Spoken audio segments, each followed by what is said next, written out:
Hello to all my friends out there. So I was so exhausted that I had to take a nap, and when I got up I decided to make a video, and this video is prepare for a famine, do it now. Okay, I'm having some chamomile tea because I didn't have a piece of cake because I was too exhausted and we were too full. So okay, life was good. We were feasting like millions of other people in America, but my common sense tells me, this loss of livestock is not good. I don't believe for 1 minute that loss of livestock. This one's good, herbal. This is one of my favorite teas. One of the followers told me about this. And so now I want a piece of cake.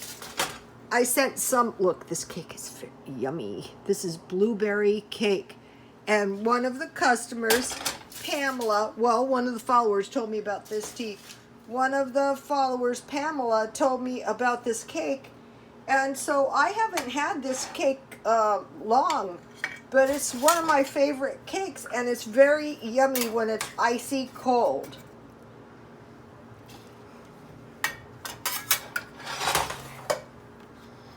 You gotta try this one.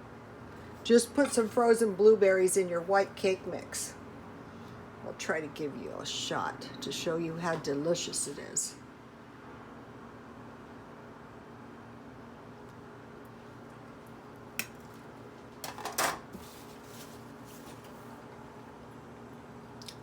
Okay, so I don't believe for a minute that everything is okay. Probably the worst thing that, or if things go, the least bad thing that will happen is price of food will go up. But you have to make sure you have money for food, and we don't know how much it might go up. So the first thing is suspend all spending. Just buy what you absolutely have to. Buy food, buy gas, buy toilet paper. That is it. And suspend all spending. Let's just say until the end of the year. Suspend all spending.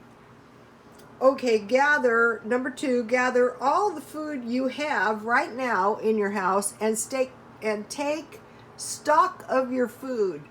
Don't make sure you can pack your food and be out of the house within minutes if needs be.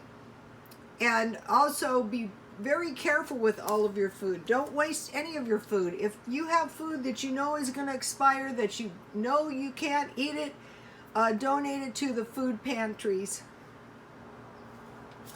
I'm getting ready to do that.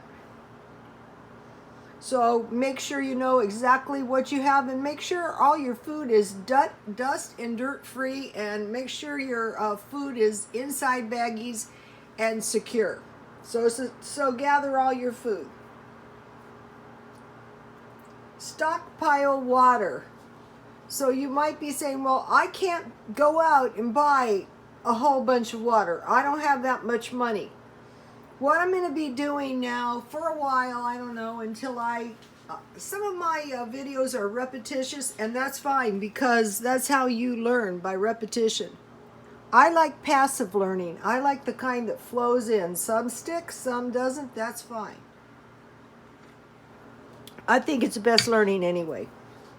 So what you're going to do is you're going to buy 2 gallons of water, and when you drink one, you're going to refill that water and buy 1. So now you have 3. And then you're going to drink 1 and you're going to buy 1. Now you have 4. And you're going to drink them in the order you buy them, or you refill them, so your water isn't going down. You're going to, if anything starts happening, make sure your bathtub is clean and fill your bathtub with water. Okay, now for stockpiling food. Say you don't have enough money to run down to Walmart and buy hundreds of pounds of flour and hundreds of pounds of beans and hundreds of dollars worth of meat. Okay. Buy enough food for 1 day, then 2 days. So I am going to give you a demonstration in a minute. Then add 1 meal. So then you have enough, you have food for 1 day, then you have food for 2 days, then you have food for 3 days. Repeat until you have food for a week, then a month, then 3 months, then 6 months, then a year. So if you suspend all spending, that's going to free up a little bit of your money. So how you can do that too is by when you gather your food up in the house, eat that food, which gives you a little money to buy stockpile.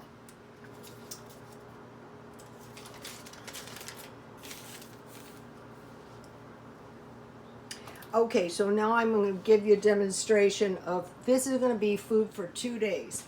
Okay, I bought this, depends how big your family. I bought this cornflakes, box of cornflakes at Dollar Tree for $1.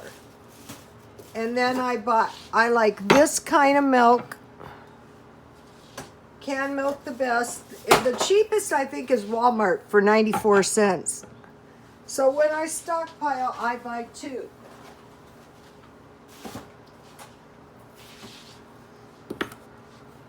So say that's breakfast, because certain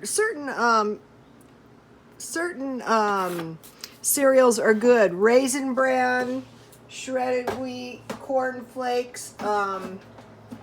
The new multi-grain Cheerios is one of the best. That's a little bit more expensive, but as soon as you can afford, I buy the big boxes. And so that is breakfast for about 2 days. You don't want to run out of milk. Stockpile milk. I like the Walmart powder milk myself. I think that's a good one.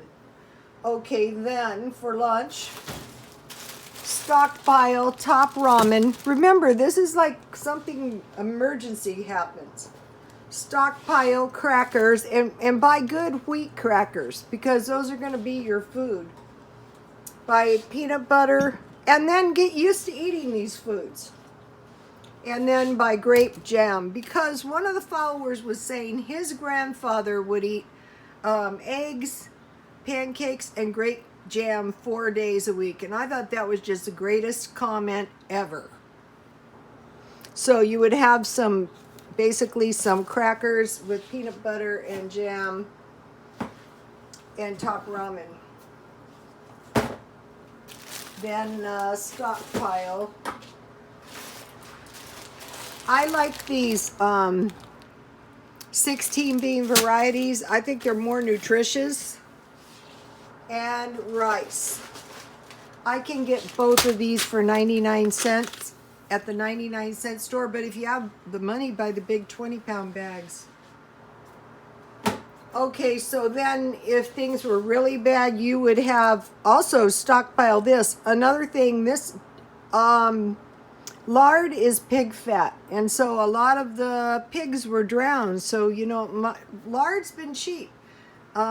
I bought about this $1.78. What you do is you boil your beans, and you put about a tablespoon of lard in the beans, salt, pepper, and sugar, and then rice. You can also make beans and make bean burritos.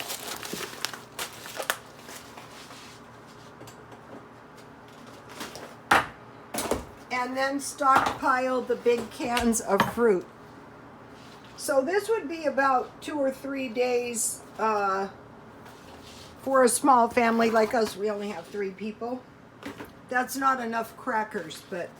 And then one of the followers said, stockpile. These are cereal bars, and I bought these because I got them, I think it was 99 cents. And stockpile tea. This is what I did, and I don't let my tea get stale. What I did is I had an assortment of tea, and I put it all in a baggie. These are the ones I didn't drink, but I will drink them eventually.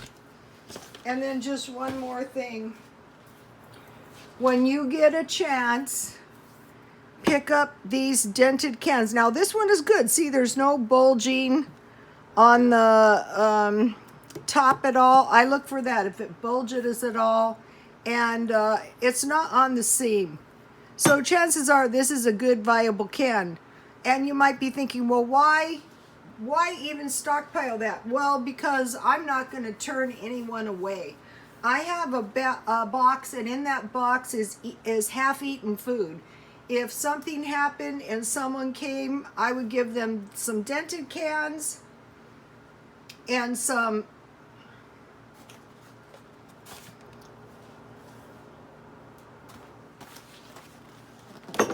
so you don't want to be turning someone away. That's not good.